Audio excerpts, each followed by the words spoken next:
الحمد لله رب العالمين والعاقبة للمتقين والصلاة والسلام على سيد الأنبياء والمرسلين أما بعد فأعوذ بالله السميع العليم من الشيطان اللعين الرجيم بسم الله الرحمن الرحيم هو الذي أيدك بنصره وبالمؤمنين وألف بين قلوبهم لو أنفقت ما في الأرض جميعا ما ألفت بين قلوبهم ولكن الله ألف بينهم إنه عزيز حكيم صدق الله العظيم وبلغنا رسوله النبي الكريم الأمين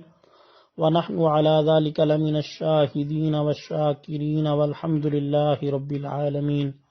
إن الله وملائكته يصلون على النبي يا أيها الذين آمنوا صلوا عليه وسلموا تسليما اللهم صل على سيدنا ومولانا محمد وبارك وسلم وصل عليه الصلاة والسلام عليك يا سيدي يا رسول الله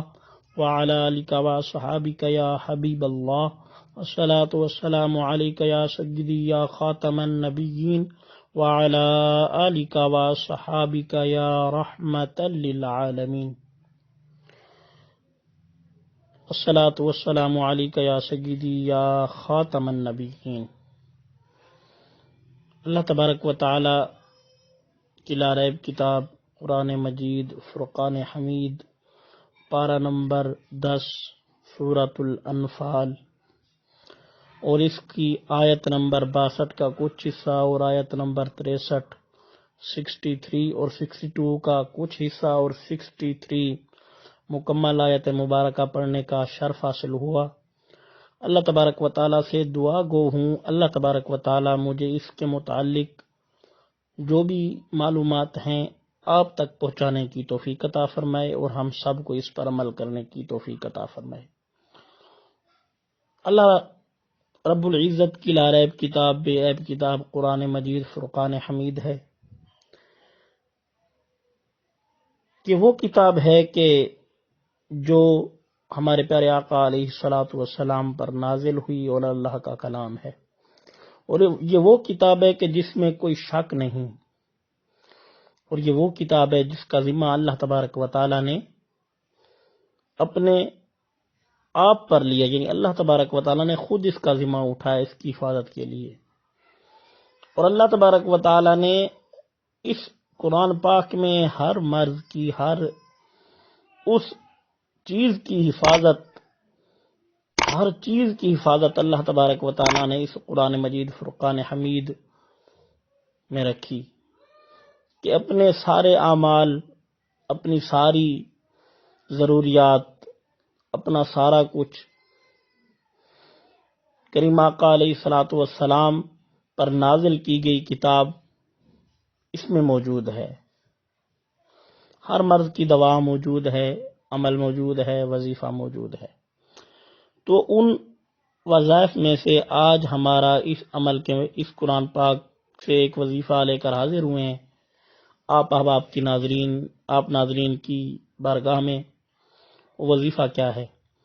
یہ اللہ تبارک و تعالیٰ کی لا ریب کتاب سورۃ الانفال ہے۔ انفال کہتے ہیں مال غنیمتوں کو کہتے ہیں انفال، اور یہ آیہ مبارکہ ایک آیت کا کچھ حصہ اور ایک آیت پوری مکمل ہے۔ اپنے وظیفے کی طرف آتے ہیں۔ آج کا وظیفہ ہمارا محبت کے متعلق، جو کسی محبوب کو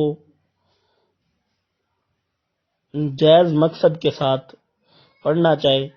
یہ اس کے لیے وظیفہ ہے،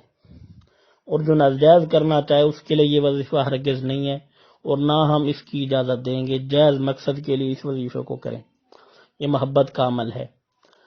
آپ میں سے جس کسی نے بھی یہ وظیفہ کرنا ہو، اس نے سب سے پہلے کچھ مٹھائی لینی ہے سویٹس کی دکان سے یا کہیں سے، اور 11 بار کریم آقا علیہ الصلوۃ والسلام پر درود و سلام کے نذرانے پیش کرنے ہیں۔ پھر اس کے بعد یہ جو 2 آیتیں، ایک آیت کا کچھ حصہ اور دوسری آیت مکمل، اس کو آپ نے 7 بار پڑھنا ہے۔ پھر 11 بار اپنے کریم آقا علیہ الصلوۃ والسلام پر درود و اسلام کے نذرانے پیش کرنے ہیں۔ اسی طرح پھر اس مٹھائی کو آپ نے دم کر لینا ہے اور وہ بچوں میں تقسیم کر دینی ہے، اور ان میں سے کچھ مٹھائی جس سے آپ محبت کرتے ہیں، جس سے آپ الفت کا رکھتے ہیں، تھوڑی چاشنی رکھتے ہیں، اس کو آپ نے وہ مٹھائی کھلا دینی ہے۔ تو آپ دیکھیں گے کہ دن ہی دنوں میں اس کے دل میں آپ کے لیے محبت اللہ تبارک و تعالیٰ کے ہاں سے، یعنی غیب سے اللہ تبارک و تعالیٰ اس کے دل میں آپ کے لیے محبت ڈال دے گا، اگر جائز مقصد ہو۔ مقصد جائز نہ ہو تو پھر اس کو پڑھنے کا، اس عمل کو کرنے کا کوئی فائدہ نہیں ہے۔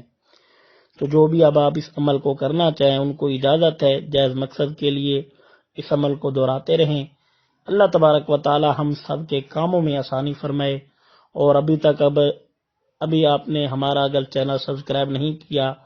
آپ کو لال بٹن سبسکرائب کا نظر آ رہا ہوگا اور بیل آئیکن کا بھی مونو دکھائی دے رہا ہوگا، تو بیل آئیکن کو دباتے جائیں، سبسکرائب کرتے جائیں، لائک شیئر کمنٹ بھی کرتے جائیں۔ اللہ تبارک و تعالی ہم سب کے کاموں میں آسانی فرمائے، آمین بجاہ نبی الامین صلی اللہ تعالی علیہ وسلم۔